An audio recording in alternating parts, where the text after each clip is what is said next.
ఈ రోజు ఎపిసోడ్లో ఏం జరగబోతుందో తెలుసుకుందాం. గడిచిపోయిన 6 సంవత్సరాలుగా ఘోరంగా తపస్సు చేసి పోయిన తన శక్తులన్నింటి తిరిగి సంపాదించుకున్న కరాలి పంచమి మీద రెట్టింపు పగతో రగిలిపోతూ ఉంటుంది. గుహలో నుంచి బయటకు వచ్చి ఎక్కడైనా తల దాచుకోవడానికి అవకాశం ఉంటుందేమో అని చూస్తూ ఉంటుంది. కళ్ళు కనిపించని అమ్మాయి అడవికి కట్టెల కోసం వచ్చి లోయలో పడిపోతూ ఉంటే కరాలి కాపాడడంతో ఆ అమ్మాయి కరాలిని తన ఇంటికి రమ్మని పిలుస్తుంది. నీకు కళ్ళు కనిపించినప్పుడు కట్ల కోసం అడవికి ఎందుకొచ్చావు? అయినా నీ పేరేంటి అని అడుగుతుంది కరాలి. నా పేరు నీలి అక్క. మా బతుకులంతే, రెక్క ఆడితే గాని డొక్క ఆడని బతుకులు. ఇక్కడే అక్క, మా ఇల్లు దగ్గరే. రా అక్క, మా ఇంటికి వెళ్దాము. నన్ను కాపాడినందుకు చాలా కృతజ్ఞతలు అని ఆ అమ్మాయి పిలవడంతో కరాలి ఆ అమ్మాయి వెనకాలే వెళ్తూ ఉంటుంది.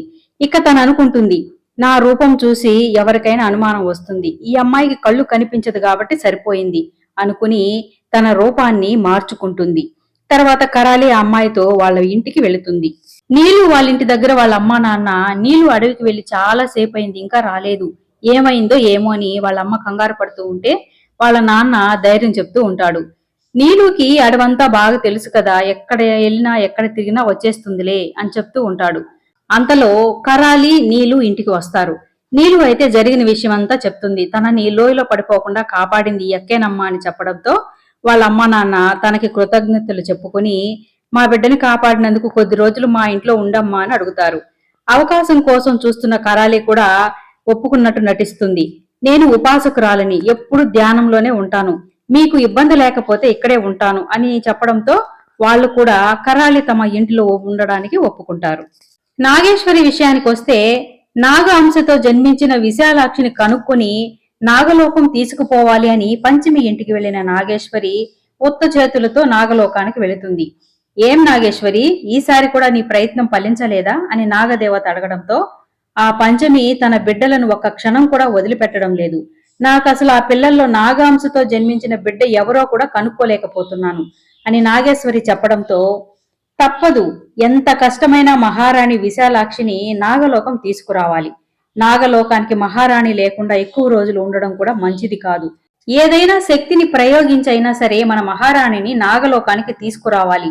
తప్పదు నాగేశ్వరి అని నాగదేవత చెప్తూ ఉంటే, ఆ శక్తి ఏంటో మీరే చెప్పండి మాత, నేను మీ ఆజ్ఞను శిరసా వహిస్తాను. అది ఎంత కష్టమైన పనైనా సరే నా ప్రాణాలు అర్పించైనా నేను మహారాణిని నాగలోకానికి తీసుకొస్తాను అని నాగేశ్వరి చెప్తూ ఉంటుంది. నీ పట్టుదల, నీ కార్యదీక్ష నాకు తెలుసు నాగేశ్వరి. ఒక పనిని అప్పగిస్తే దానిని నెరవేర్చేదాకా నిద్రపోవు. అందుకే కదా నీకు ఈ బాధ్యతలను నేను అప్పచెప్పాను. ఆ ప్రత్యేకమైన శక్తిని పొందాలి అంటే నువ్వు కొన్ని కఠిన నియమాలు పాటించాలి. కానీ కొంచెం కష్టమైన పనే అయినా తప్పదు. ఆ నియమాలు ఏంటో నీకు చెప్తాను. నువ్వు తూచా తప్పకుండా పాటించి ఆ శక్తిని సంపాదించు అని నాగదేవత నాగేశ్వరికి శక్తిని ఎలా పొందాలో వివరిస్తుంది. పంచమి పిల్లలు శివుని సంరక్షణలో ఉన్నారు. ఆ శివశక్తిని తట్టుకుని విశాలాక్షిని నాగలోకానికి తీసుకురావడం అసంభవం. అందుకే ఆ మహాశక్తిని ప్రార్థించి ప్రసన్నం చేసుకో. అప్పుడే శివశక్తిని దాటుకుని మనం విశాలాక్షిని నాగలోకానికి తీసుకురాగలము అని నాగదేవత చెప్తుంది. నాగదేవత ఆజ్ఞ ప్రకారం నాగేశ్వరి ఆ మహాశక్తిని ప్రసన్నం చేసుకోవడానికి పూజలు చేస్తూ ఉంటుంది.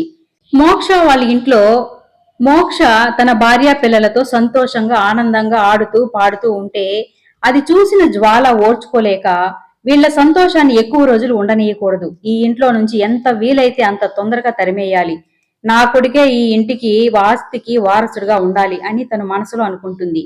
కరాలి నీలు వాళ్ళ ఇంట్లో గదిలో కూర్చుని ధ్యానంలో ఉంటుంది. ఈ రోజు చివరి రోజు, నా ధ్యానం ఫలించబోతుంది అనుకుంటూ ఉంటుంది.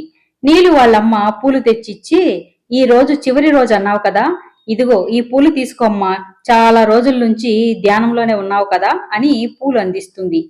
ఇక కరాలి ఆ పూలు తీసుకుని, ఈ గదిలోకి ఎవ్వరూ రాకండి, నేను పూజ చేసుకోవాలని చెప్తుంది. ఇక ఆమె అక్కడి నుంచి వెళ్ళిపోతుంది. కరాలి పూజ పూర్తయిన తర్వాత కరాలి ఎదురుగా ఒక ముగ్గు వేసుకుని ఉంటుంది. ఆ ముగ్గులో నుంచి ఒక వెలుగు పైకొచ్చి కరాలితో మాట్లాడుతుంది. 6 సంవత్సరాలుగా నువ్వు చేసిన దీక్ష ఫలించింది. నువ్వు మీ అన్నని త్వరలో కలవబోతున్నావు. అర్ధరాత్రి 12 గంటలకి ఆకాశంలో కనిపించే వెలుగులో నన్ను కలుసుకో అని చెప్పి ఆ వెలుగు మాయమైపోతుంది. పంచమి పిల్లలు ఇంట్లో ఆడుకుంటూ ఉంటే జ్వాలకి కాని చిత్రకి కాని చాలా చిరాకుగా ఉంటుంది. పిల్లలు ఆడుకుంటూ ఉంటే చిత్ర వచ్చి వాళ్ళని అరుస్తూ ఉంటుంది. మీకేం పని లేదా, ఎప్పుడు అరుపులు గోల ఏంటది, బయటికెళ్ళి ఆడుకోండి అని అరుస్తూ ఉంటుంది.